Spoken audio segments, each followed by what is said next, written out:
Well, good afternoon, everybody. Today what I want to do is take a comparison look between Conflict of Heroes and Old School Tactical. I want to do this because I saw this as a question that was up on Board Game Geek, where someone asked, well, what's the difference? Compare the two. And I thought that'd be great. So what I'll do here is when I have a chance is compare different games so you can kind of see similarities, differences. Not going to be a what's better than, but just, here's similarities, maybe some differences, so people get a better idea of the games. So this is Conflict of Heroes, Storms of Steel that we'll take a look at. And then Old School Tactical, which just came out. So what we'll do is we'll take a look at components, and then we'll take a look at some game rule differences. I don't have this up on a tripod today simply because I just want to be able to move back and forth between the box sets because the boxes are pretty big and they come with a lot of stuff. So let's take a look at some components here. So first of all, we will just take a look at the boxes. They're both big games. They come with a lot of things inside of them. Definitely the Old School Tactical box is pretty big because of the maps, and the Conflict of Heroes is more of a board game size. They don't stack on my shelf neatly with all the other games that I have. Well, let's take a look here. We're going to take a look at some maps real quick. I know people love to know what are the maps like.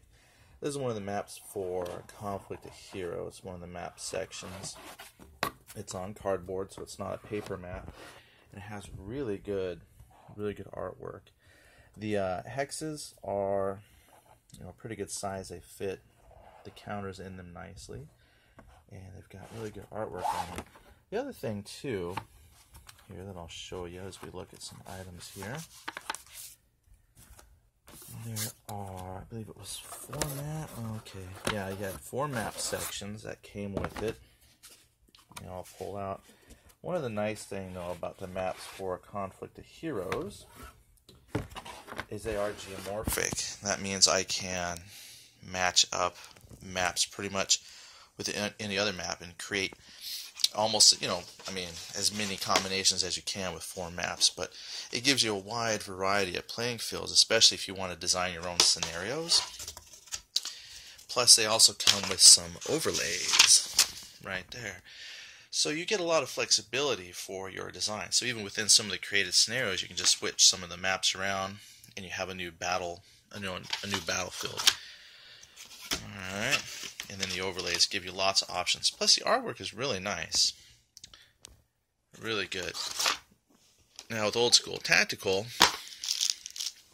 they have a huge map. Now the map here, hard to get out of here. Now the map is really big, so I won't unfold the entire thing. But it also has really good artwork. This is something I enjoyed about these 2 games in particular. I've got some other games where the artwork on the maps is very utilitarian.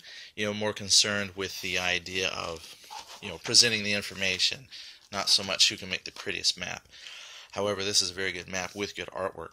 The Conflict of Heroes is probably a little more vibrant, a little more subdued here, but both really good. Now that's going to be, a matter of opinion. It definitely doesn't affect gameplay, but it is aesthetically appealing.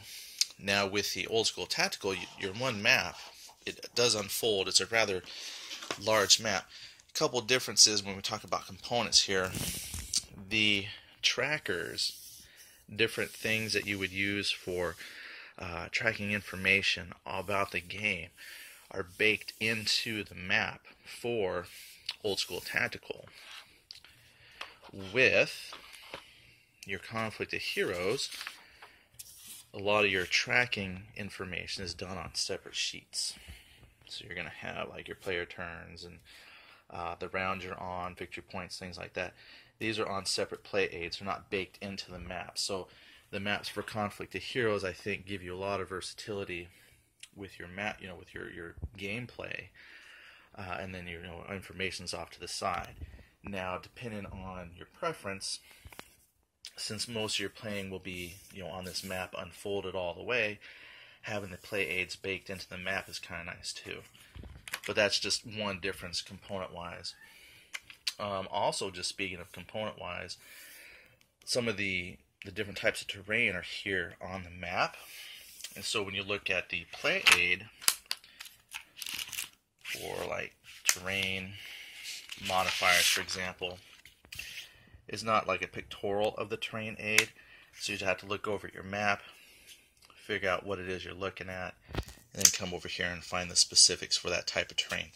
I mean, it's not bad once you understand the pictures that you're looking at here. You just come look at your chart and figure out what you need. Whereas with the Conflict of Heroes, similar. You'll just have to, kind of read the description of the terrain and then figure out what you want. So it's not bad to figure out the different types of terrain. Okay, so that was just a couple items there on the map. So, just depending on your preference for maps, that might be a concern. Now you get two really big maps here in the Old School Tactical. You do get the winter map and then the summer map. And I have the Stalingrad map here too. So there's 3 maps. And again, they unfold, they're very big, lots of playing space. But Conflict of Heroes, geomorphic maps, some overlays, gives you lots of possible combinations. Here you're kind of limited to playing over the same areas. You might play on different parts of the map, but it's kind of the same map. Now something else here we have component-wise is they both have cards. Now, neither one of these are card-driven games, but the cards can be used to augment play. I guess from your sleeve they don't hold up very well, but with Conflict of Heroes you get a lot more cards that you can use to modify the action as you play. And usually in the game turn you might have like 4 or 5 cards depending on the scenario as to what you'll do with those cards and how many you get to replenish and how many you get to have as you play. With the Old School here, it also has cards, but again, it's not a card-driven game. Here you have your cards are broken down into equipment decks for the German and Russian player, and so this has different information specifically about the units in the game. And for Armored Unit, it has a very basic to hit chart for the AP rounds. Then over here, your luck cards, which have the game modifiers like Conflict of Heroes. You don't have as many, and usually at the beginning of the game, or depending on the scenario, you draw 1 luck card, and then you'll have that the entire game.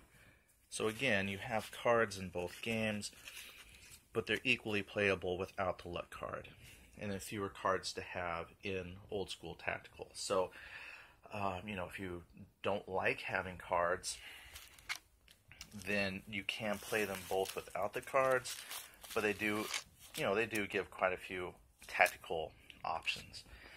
Another thing I really like to compare sometimes are counters. So here, okay, we'll just pop this one out.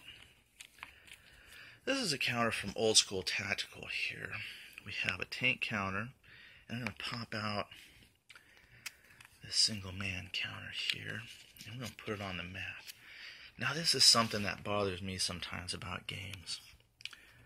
I'm going to put a counter right there, and then a vehicle counter. Now the counters themselves are a pretty good size, and they're very, very sturdy, so they're fairly thick. They're not, paper thin or anything like that. And they got 2 sizes. The larger size is for vehicles, and then the smaller size is for your infantry and informational markers. The problem I don't like is that the hexes are a little bit smaller than the size of the vehicle counter, so your vehicle overlaps a bit. I'm not a fan of that because when I have a lot of tanks lined up, they bump into each other, and it just kind of, I don't know, I just don't like the fit.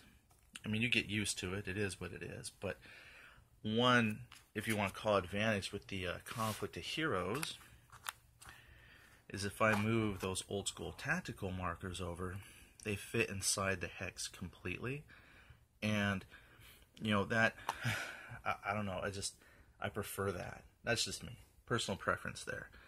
If you don't care with the overlap, there's still both very functional maps. It's just one difference between the two. So if we want to compare counters, let's take an infantry and a vehicle counter here from Conflict of Heroes. We'll put infantry like that. And then we'll put a vehicle. And we'll put your infantry here. Okay. There we go. Brighten back up. Now, as you can see right here, this is your Conflict of Heroes counter here on the top. Lots of good game information there, and we'll talk about some game mechanics here in a moment. But you can see they have like a 3/4 view of the vehicle, so it's not just a traditional top-down.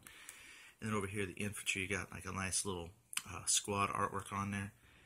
Well, that's not a squad. Let's take a look here at a kind of a squad unit. Here we go. There's a pioneer unit. So, I mean, the artwork on both is similar. They kind of have the, don't know what the word, don't want to say disfigured, but the, kind of weird shaped, I don't know, they're not very realistic representation of infantry. I mean, they're not bad, but, you can tell, though, that Conflict of Heroes does have the bigger counter for both infantry and tanks. And you have more information here on each counter type. And we'll talk about that when we discuss game mechanics, what the information is. But there you can see that's kind of a size comparison between the counters. Much bigger with Conflict of Heroes, and still fairly good sized with Old School Tactical. Let's see here. Play aids. Didn't have this very well planned for you guys. I apologize, but have a very nice rule book here with Old School Tactical. You've got color. It's about 21 pages of rules. Then it comes with a great scenario booklet. Lots of good scenarios in here. Then the Kickstarter package came with an additional scenario booklet, so you might not see this in retail.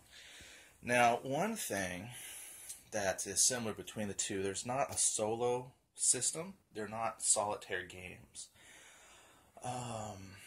With the Conflict of Heroes, if you get the first game, they're the Awakening the Bear. They actually have a firefight generator and an AI pack that you can buy. They don't have anything like that for Old School yet because, well, it just came out, So Conflict of Heroes has a few years to come up with some things. So Old School Tactical, I'm sure, given time, somebody might come up with an AI system that you could, put together and use. But in this additional scenario pack, there was some scenario options for solo play. Now, it's not AI, but just suggestions to help take away some of the guesswork from the, if you play solitaire. Now, in the Conflict of Heroes, in their rule book, they also have a nice colored rule book, which is right here. So again, very nice. Now, the big difference in rules between the two, if you want to talk about rule book, is Old School Tactical, a little more traditional, where all of the rules are laid out for everything. You just read the section on, rules that apply to you, infantry, vehicles, things like that. With the Conflict of Heroes, it has an instructional type of play where you read one section. Section 1 might cover just basic infantry movement and combat. And after you've learned just some of the basics of infantry, then you move on and it'll teach you something additional. So it's like a structured play. So for example, Section 1 gives you enough information to play Scenario 1. It says, hey, now you can play Firefight 1. Then, after you play that first firefight, you can come back, read all of section 2, add cards, and a few other items, and then eventually, it'll say, hey, you can now play fights 3 and 4, and so on. So the Conflict of Heroes really eases you into the game. Old School Tactical is not much more complicated, but it doesn't present it in a kind of a tutorial type fashion. And then rules wise, trying to see a page number. You got 16 pages of rules here for Conflict of Heroes. So similar amount of pages for rules. Alright, so that's another difference between the system.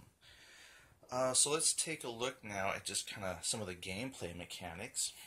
Now the scenario book, as we get into gameplay, the scenario book for Conflict of Heroes, though, again, just like for Old School Tactical, kind of tells you how to set things up. And then it does have some optional rules, like a 2-player optional rules. And it even had solitaire. So again, not a complete artificial intelligence, but then some things that could help you play solitaire. So with Conflict of Heroes, if you get the first edition, I hear there's going to make a second, well, not first edition, but like for the second game, which is Storms of Steel, what I have, I hear they're working on solitaire system. So if you really want a solitaire system, Conflict of Heroes right now has one. If you don't mind learning a new game and potentially waiting, then Old School Tactical will have, well, I can't say they will, but I think if there was enough interest, somebody could come up with, a solitaire option. Okay, so we can talk a little bit more about specific types of rules. Now, what's cool here, let's take a look at counters again. Yeah, I'm not pausing. Sorry. You get what you pay for. Okay, so here we have the counters. Now, in Conflict of Heroes, when you want to move your units around, you're going to use action points. So in Conflict of Heroes, to simulate command and control of your army, you're going to activate a unit, let's say this tank, and then you're going to get 7 action points. Now there's an optional rule here where you can get a variable amount per unit you activate, but generally you're going to get 7 action points per vehicle. Your scenario will define if you get a certain amount of command action points, these caps. Now this is pretty neat. The cap represents your command and control, essentially, your higher-ups. Instead of having individual squad leaders, single-man counters, they just simulate that through the use of caps. These caps you can then use to give extra activations to a unit, increase their chance to fire. What it's saying is that throughout your forces, there's commanders that are out there guiding and showing people where to go and what to do. Whereas in Old School Tactical, you actually have single-man counters that you have to attach to squads or have in the area in order to take advantage of what they do. So this Old School Tactical is probably the more traditional route of using your leaders, whereas Conflict of Heroes is a more abstract system of representing your leaders. Then in Conflict of Heroes, if I wanted to do something with the unit, I have to spend these action points. And generally moving is like 1 movement point, or one cap here, or action point per movement. And the turns go back and forth. So like I will activate a unit and I'll do 1 action, and then I'll spend the appropriate amount of action points for that particular action, and then my opponent will activate one of his units and then spend points. So for instance, if I want to shoot, this tank takes 3 action points. So if I had 7, I'd make my 1 shot, reduce my action points, and then resolve the combat. And then my opponent would do something. Now with Old School Tactical, they have what are called impulse points. Very similar. Let's see if I can pull the map out here. Now on the map, they will have a section where you track impulse points. Now generally it's going to be like on the side. I didn't unfold this so you can count it, but essentially your scenario will say Like Germans get 2 dice worth of impulse points. Russian player might get 3 dice. So you roll the dice, and let's say you come up with 9. So I'm going to put my impulse points for the German player on the 9, for example. Then every time I do something with an action, that's going to use an impulse point. So again, different ways to simulate command and control, fog of war, difficulty of getting orders out to people. So Conflict of Hero uses action points. Now, here's some differences with those two systems. With Conflict of Heroes, let's say I had a couple of units here, and I want to activate this unit.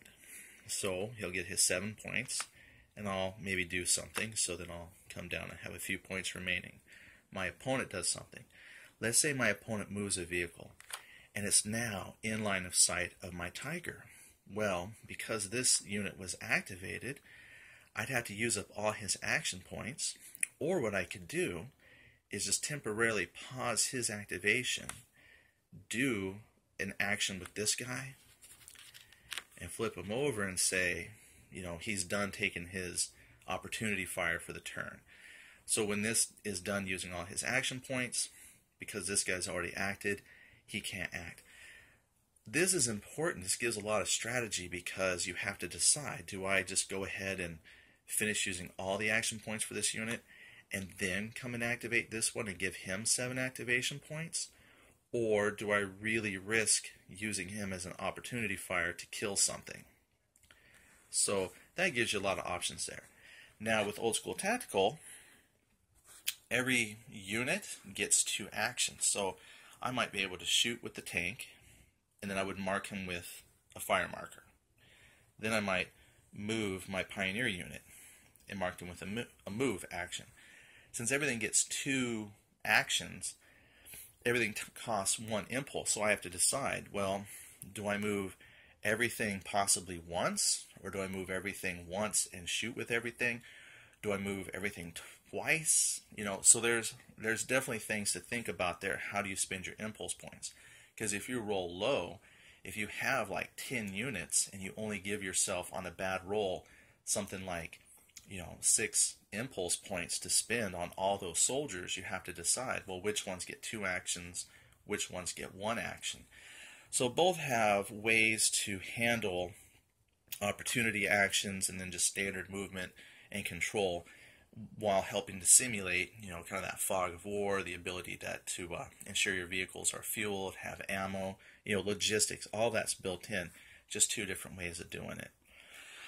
Now, one thing, though, that they do share is that as you take casualties, you lose some of that command and control. So, like with Old School Tactical, when you take 5 casualties, you subtract 1 from your impulse dice roll. That's simulating that you're starting to lose that cohesiveness on your troops. With the Conflict of Heroes, your scenario might say that you start with 4 caps. Well, as you take a casualty, you don't get all 4 caps anymore each turn. If I take a couple casualties, so I might end up only getting a couple caps per turn. And then usually at some point, once I've lost enough units, I don't get any bonus caps to spend on my turn. I'm just related to how many action points I get per unit. So those are a couple of things right there. Now, combat's pretty different between the two. With Old School Tactical, combat I think is probably more traditional, what some people are used to seeing. There is, let me show it here. I buried it. You actually have these combat result tables. So what you're going to do is, like, let's say I'm shooting my Pioneer unit. Well, let's say, more realistic, I'm shooting my tank with its secondary machine gun information here at this unit. I'm going to compare my firepower versus my range versus their defense here. And then I'm going to take that difference, apply any modifiers that you might have, roll modifiers or firepower. And then on this chart, depending on how the final math is, if I end up with +2 firepower over my opponent, I roll 2 dice 6 cross index, and that tells me if there's casualties, if they're broken morale, things like that. So really, you can have multiple states that your troop goes through. They can be like broken, they can be shaken, and each one has a different result on how they handle combat. Or they might get casualties and then flip over to the casualty side. So they might remain full strength, but they might be broken or shaken so they don't fight as good. Or reduced strength, and then even reduced strength, you might get broken, shaken, depending on the combat roles. So there's actually quite a bit of combat states that your troops can get in. So it's not quite linear. Like one hit, you're wounded, 2 hits, you're dead. With Conflict of Heroes, combat is pretty easy. We got one tank here. Where'd my other tank go? Let's pull one out. I lost a tank. Alright. So with Conflict of Heroes, everything you need is pretty much on the counters, and that's very appealing to some folks. You don't have to use a lot of charts and things like that. So what you'll do is you'll take and compare firepower results with the defense. So for example, blue attacks blue. So if they were oriented, towards each other, that's what this green arrow is. All of the counters here in Conflict of Heroes, they have a facing. Whereas in Old School Tactical, infantry, they don't. They kind of have a 360-degree facing. Vehicles do have a front. And if it's turreted, they can turn the turret and shoot out of their arc. Kind of similar here, you're going to have, you're facing one way, but turreted vehicles pretty much can shoot anywhere. Infantry, they're still going to a line. But anyway, let's say they're shooting at each other on the front. There we go. So I'm going to compare my attack value with the defense value. This value here is for the front. That boxed value is flank. And what I do is I roll 2 dice 6. Roll 2 dice 6. Take that number, add it to the attack value, compare that with the defense, and if my 2 dice and attack value is higher than their defense, I get to randomly pick a damage. Well, here we got vehicle damage, and same thing for infantry, but let's say I shot a tank. This tells me how to modify the stats. So like if I shot this tank successfully, I know that these are the modifiers now. So it's going to cost an extra point to shoot. He has to subtract 3 for his, HE firepower, 5 from the AP. So when he's suppressed, this unit fights terribly. And then that's my rally result. With Old School Tactical, you have rally, but of course it's going to have modifiers to it versus a gut check to see if you succeed.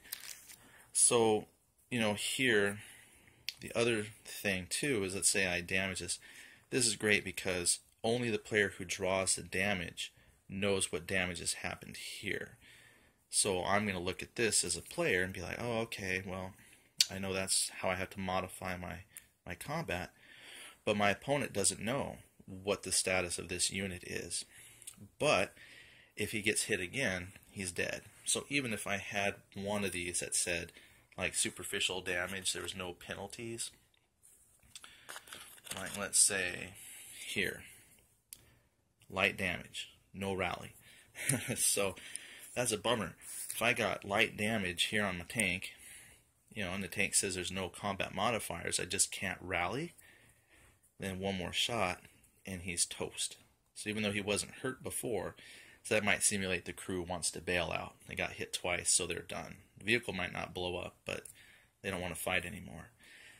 Whereas over here with conflict, with the Old School Tactical, you can get shaken results, broken, even vehicles,